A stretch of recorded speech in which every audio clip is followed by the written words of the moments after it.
Hello दोस्तों, क्या हाल है। तारीख 28 नवंबर, दिन मंडे, सोमवार हो गया। हिंदी तिथि आज पंचमी है, विवाह पंचमी है। और आइए बात करते हैं आज के मुख्य समाचार में देश भर की तमाम बड़ी खबरों पर नजर डालते हैं। अच्छा, खबरों में आगे बढ़े इससे पहले मैं आपको आज के विशेष पर्व के बारे में कुछ बातें बता देता हूँ। आज विवाह पंचमी का त्योहार है। आज के दिन भगवान श्री राम और माता सीता का विवाह हुआ था और हर साल इस दिन नेपाल के धनुषा में भी राम सीता विवाह का कार्यक्रम आयोजन होता है और साथ ही विवाह पंचमी पर रामचरितमानस पढ़ने की भी परंपरा है। विवाह पंचमी पर भगवान श्री राम और मां सीता की पूजा का विशेष महत्व होता है। धार्मिक मान्यताओं के मुताबिक त्रेता युग से ही इस दिन को भगवान राम के विशेष पर्व के रूप में मनाया जाता है। हिंदी तिथि के हिसाब से भगवान श्री राम और माता सीता का विवाह है मार्गशीर्ष मास के शुक्ल पक्ष की पंचमी तिथि, जो कि आज ही है, इस दिन हुआ था। और ऐसे में आज पूजा का विशेष महत्व और शुभ मुहूर्त क्या है मैं आपको बता देता हूँ। अभिजीत मुहूर्त रहेगा सुबह 11:53 से दोपहर 12:36 तक। अमृत काल रहेगा शाम को 5:21 से दूसरे दिन सुबह 6:55 तक। इस दरमियान पूजा की जा सकती है तो विशेष फल प्राप्त होता है। आप सभी देशवासियों को भी विवाह पंचमी की हार्दिक शुभकामनाएं। भगवान श्री राम और मां सीता की कृपा आपकी जिंदगी पर बनी रहे, हमारी यही प्रार्थना है। चलिए आगे बढ़ते हैं फटाफट से आज की बड़ी खबरों की तरफ। देखिए, हेल्थ इंश्योरेंस यानी कि जीवन बीमा को लेकर बड़ी खबर आ रही कि डॉक्टर विजिट भी जल्द ही इंश्योरेंस मामलों में केसलेस होगी। परामर्श के लिए भी आपको कोई फीस नहीं देनी होगी। बीमा नियामक यानी कि इरडा इस तरह की व्यवस्था की तैयारियां कर रहा है। अच्छा, अगला अपडेट देखिए, भारत को दिसंबर में मिलेगी संयुक्त राष्ट्र सुरक्षा परिषद की अध्यक्षता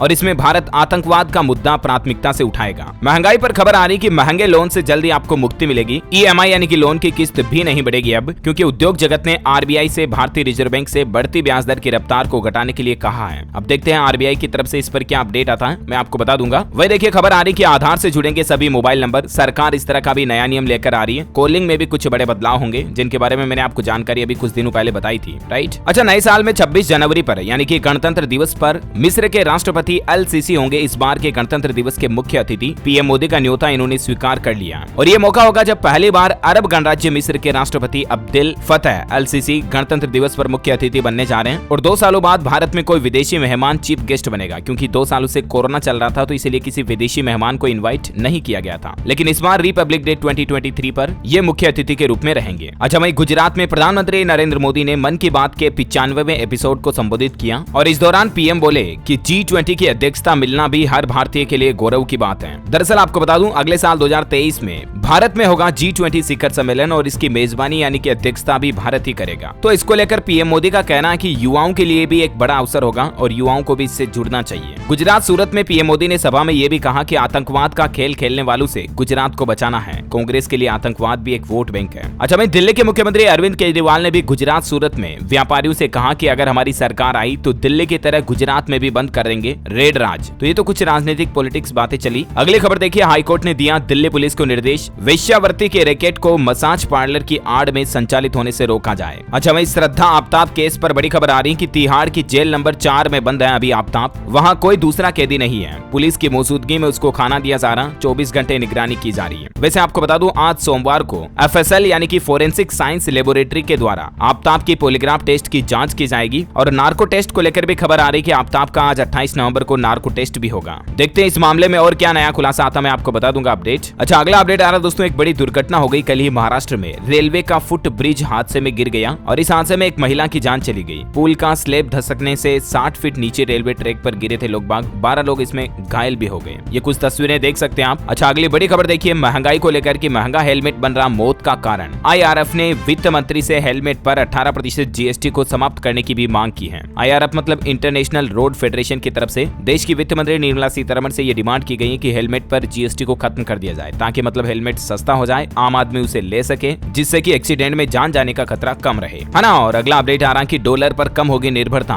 रुपये की बढ़ेगी पहचान। भारतीय रिजर्व बैंक RBI ने 12 स्पेशल वोस्ट्रो अकाउंट्स खोलने की दी मंजूरी। अच्छा, अगले साल 2023 में 6 जनवरी से शुरू होगा वास्तुविदों का राष्ट्रीय अधिवेशन। देश भर से शामिल होंगे 350 आर्किटेक्ट भी। वही देखिए दोस्तों, एक बड़ा अपडेट आ रहा स्टूडेंट्स के लिए। देखिए, देश में पहली बार स्कूलों में बनेंगे रोबोट लैब। इस राज्य के बच्चों को इसका बड़ा फायदा होगा। स्कूलों में रोबोटिक्स लेबोरेटरीज बनाई जाएगी, जहां बच्चों को एडवांस टेक्नोलॉजी सीखने को मिलेगी। केरल राज्य सरकार ये नई पहल शुरू करने जा रही है। केरल के मुख्यमंत्री और एजुकेशन मिनिस्टर यानी कि शिक्षा मंत्री की तरफ से ये बड़ी घोषणा की गई है कि जल्द ही केरल के 2000 स्कूलों में रोबोट लैब स्थापित की जाएगी और इससे 12 लाख छात्रों को लाभ मिलेगा। वहीं अगले महीने 8 दिसंबर को केरल के मुख्यमंत्री Pinarayi Vijayan ICT network little kites के माध्यम से 9000 रोबोटिक लैब का उद्घाटन भी करेंगे। वैसे स्कूलों की बात हो ही रही तो एक और अपडेट आपको बता दूं, जम्मू कश्मीर में पूरे 3 महीनों के लिए स्कूलों में छुट्टियां घोषित कर दी हैं। 28 फरवरी 2023 तक सारे स्कूल बंद रहेंगे जम्मू कश्मीर के। बर्फबारी और बढ़ती ठंड को देखते हुए जम्मू और कश्मीर सरकार की तरफ से 12वीं के स्कूलों में 3 महीने की छुट्टियां घोषित कर दी हैं। जिस तरह से हमारे इधर गर्मी की छुट्टियां रहती ना, उस तरह से उधर सर्दी की छुट्टियां इतनी लंबी रहती हैं। डेंगू पर बड़ा अपडेट आ रहा है। राजस्थान में डेंगू का डंक,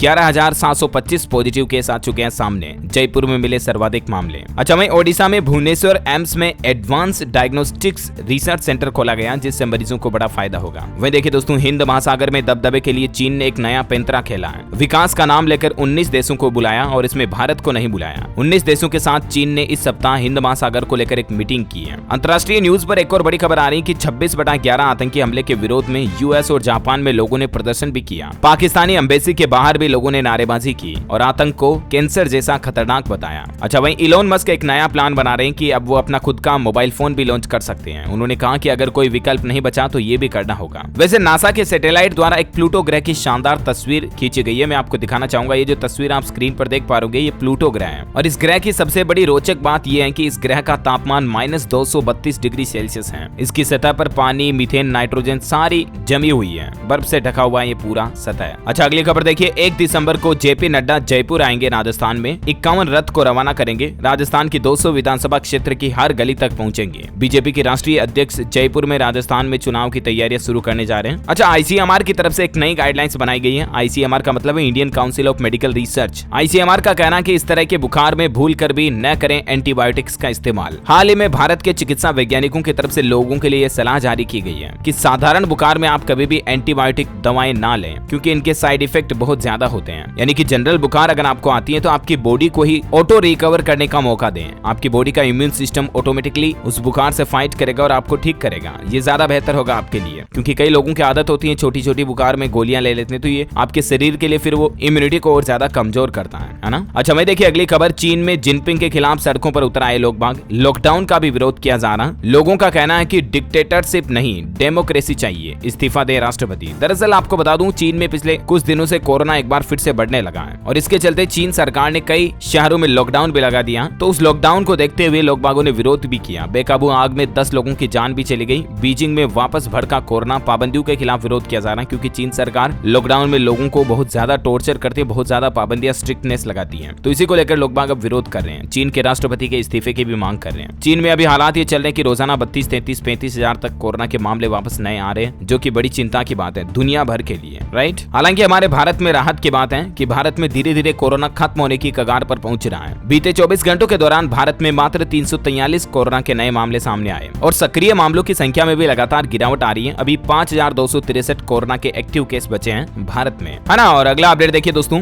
गोदरेज प्रॉपर्टीज दिल्ली में मार्च तक शुरू करेगी 8000 करोड़ रुपए की आवासीय योजना। वह देखिए, रिलायंस जियो भी क्रिएटर्स के लिए ला रहा खुद का शॉर्ट वीडियो ऐप। जिस तरह से इंस्टाग्राम रील्स और यूट्यूब शॉर्ट्स वगैरह होते हैं ना, उस तरह से जियो का भी जल्दी आपको एक शॉर्ट वीडियो ऐप देखने को मिलेगा। खेल समाचार पर खबर आ रही कि दूसरे वनडे में बारिश की वजह से मैच को रद्द करना पड़ा। भारत ने 12.5 ओवर में बनाए थे 1 विकेट पर 89 रन और अब इसका तीसरा मैच बुधवार को होगा। मैच का रिजल्ट नो रिजल्ट रहा। अभी न्यूजीलैंड की 1-0 की बढ़त कायम है। अच्छा, उत्तर प्रदेश के मुख्यमंत्री योगी आदित्यनाथ का बड़ा ऐलान। यूपी बनेगा ऑटो इंडस्ट्री का हब। विदेशों में भी एक्सपोर्ट होंगी गाड़ियां। उत्तर प्रदेश के सीएम का यह प्लान है कि जल्द ही यूपी में इलेक्ट्रिक व्हीकल की गाड़ियों के कई प्लांट्स खोले जाएंगे। कंपनियों को सपोर्ट दिया जाएगा जिससे कि शहरों में रोजगार भी बढ़ेगा और विदेशों में ईवी को एक्सपोर्ट किया जाएगा। सरकार का कहना है कि हर साल 1,10,000 नए रोजगार पैदा होंगे। ऑटो इंडस्ट्री का हब बनेगा मध्य और पश्चिमी उत्तर प्रदेश और इसके लिए यूपी सरकार ने अमेरिका समेत कई देशों की नामी कंपनियों के साथ संपर्क भी बनाया है। वैसे कल यूपी के सीएम योगी ने अयोध्या में भी 1056 करोड़ रुपए की अलग अलग परियोजनाओं का उद्घाटन शिलान्यास किया। अयोध्या में योगी बोले कि साल 2017 के पहले बिजली नहीं आती थी, अब जाती नहीं है। उन्होंने कहा कि बुलेट ट्रेन की रफ्तार से विकास हो रहा है। गोरखपुर में भी ट्रिपल इंजन की सरकार 1822 करोड़ रुपए की सौगात दी। सीएम योगी ने रामायण मेले का भी शुभारंभ किया और बोले कि अयोध्या को जल मार्ग से जोड़ा जाएगा। विकास के लिए धन की कमी नहीं होने देंगे। साथ ही किसान भाई लोगों के लिए भी योगी सरकार का एक बड़ा फैसला देखिए। अब गन्ना ले जाने वाले किसानों को करना होगा ये जरूरी काम। दरअसल सड़क दुर्घटनाओं को रोकने के लिए सभी गन्ना लदे वाहनों पर फ्लोरोसेंट पेंट स्ट्रिप्स का इस्तेमाल अनिवार्य कर दिया, क्योंकि अभी कोहरे में वाहन दिखते नहीं है ना दूर से,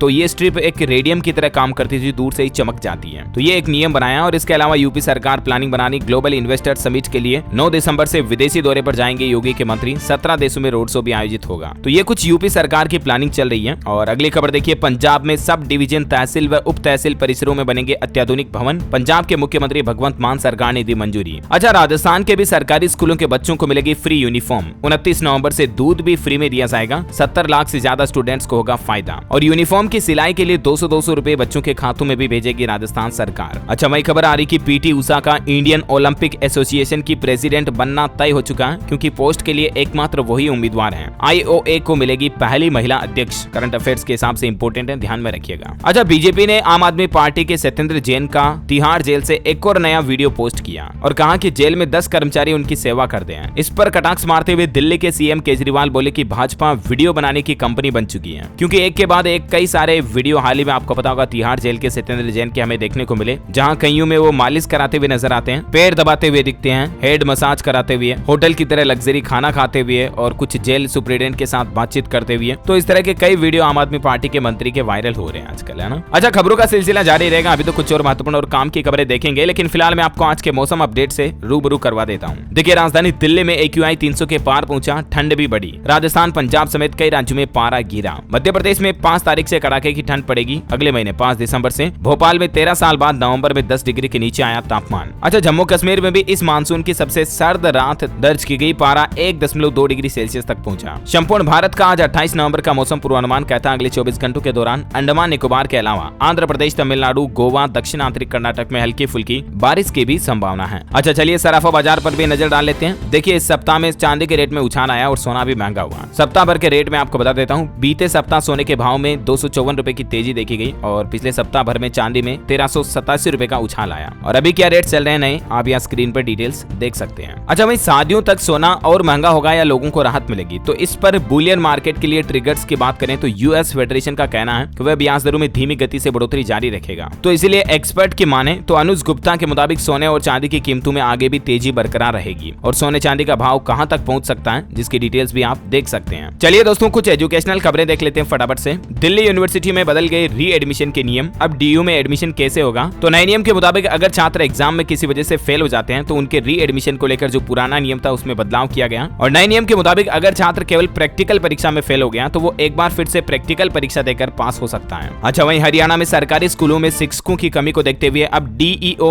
और DEEO भी कर सकेंगे आंतरिक व्यवस्था। सरकार ने इस तरह का राइट्स उनको दे दिया। अच्छा, इसके अलावा हरियाणा बोर्ड ने एक और नया नियम भी लागू कर दिया CBSE के जैसे। जन्म प्रमाण पत्र अनिवार्य होगा बोर्ड एग्जाम देने के लिए। वह देखिए दोस्तों, एम्स का नर्सिंग कॉलेज बनेगा सेंटर ऑफ एक्सीलेंस। अब छात्राओं को अत्याधुनिक सिमुलेशन लैब से मिलेगी ट्रेनिंग। छत्तीसगढ़ की राजधानी रायपुर एम्स में यह बदलाव किया गया। अच्छा, छात्रवृत्ति पर भी बड़ी खबर आ रही है कि 8वीं तक के अल्पसंख्यक विद्यार्थियों को नहीं मिलेगी छात्रवृत्ति। अचानक आया आदेश से हजारों छात्र मायूस हुए। दरअसल 8वीं तक के अल्पसंख्यक विद्यार्थियों को अब केंद्रीय छात्रवृत्ति नहीं मिलेगी। खबर आ रही कि केंद्रीय अल्पसंख्यक विभाग ने इस बाबत में आदेश भी जारी कर दिया है। ज्यादा जानकारी देख सकते हैं आप इसके बारे में। और साथ ही हिमाचल प्रदेश के शीतकालीन स्कूलों में 13 से शुरू होगी पहली से 7वीं तक की परीक्षाएं 13 दिसंबर से। ओके, तो ये तो कुछ एजुकेशनल अपडेट्स रहे। और चलिए अब फटाफट से देश से जुड़ी कुछ और खबरें देख लेते हैं। देखिए, पुरानी पेंशन योजना को लेकर मध्य प्रदेश के कर्मचारी अब दिल्ली में आंदोलन करेंगे। 8 दिसंबर को धरना देंगे और कई दूसरे मुद्दे भी उठाएंगे। उत्तराखंड से खबर आ रही कि अब जाम से मिलेगी राहत। 1 दिसंबर से लागू होगा ट्रैफिक प्लान। ई रिक्शा के लिए 16 रूट निर्धारित किए गए हैं उत्तराखंड हरिद्वार में। अच्छा, वहीं बांके बिहारी के मंदिर में 3 घंटे तक भक्तों का रूट बदला जाएगा। पार्किंग वगैरह को लेकर भी अपडेट आ रहा कि निधिवन राज मंदिर में सुबह महाअभिषेक के बाद 8 बजे शोभा यात्रा शुरू होगी, जो करीब 12:30 बजे मंदिर में पहुंचेगी। और इसी को लेकर रूट में 3 घंटों का बदलाव किया जा रहा। वह देखिए दोस्तों, रशियन देश में इस तरह का नया नियम लागू कर दिया कि रशिया में फॉरेनर्स नहीं ले पाएंगे किराए पर कोक। रूस सरकार की तरफ से यानी रशियन गवर्नमेंट की ओर से ये नया कानून लाया जा रहा कि वहाँ विदेशी लोग अब पेड सरोगेसी नहीं कर पाएंगे। अच्छा, हरियाणा रोडवेज में अब ई टिकट मिलेगा। राजस्व चोरी रुकेगी, फर्जी पास भी पकड़े जाएंगे। पहले फेज में मुख्यमंत्री सिटी सहित 6 डिपो शामिल किए गए हरियाणा सरकार की तरफ से।